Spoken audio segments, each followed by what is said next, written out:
At ito na nga po, maraming salamat kay Jo Marie RMC sa nagtimpla po na ito. Talagang napakagaling. Kuwang-kuha niya po talaga yung kulay ng stock po ng ADB. At dito nag-primer po tayo. Pagkatapos po natin ng primer, nilihat po natin siya ng 400. At pagkatapos paglihat po natin, nag-base color po tayo. Bali, mga ka-Ace Honda ko, dalawang kulay nga pala po ang kailangan po dito. Isang pang-base at saka po yung pang-top. Bali po dito, naka-base po tayo dito ng 2 coat, full coat.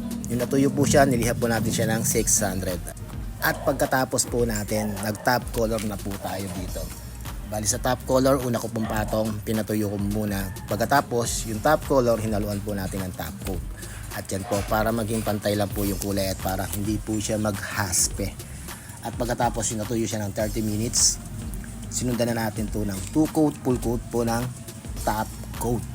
Ganun lang po guys. Medyo maselan po kasi yung pagkabubuga po na ito, paggawa po ng ganitong mga kulay. At ito na po yung finish ng ating project. Maraming salamat boss. Kita-kits na lang po tayo sa susunod na paggawa nyo. Bye bye!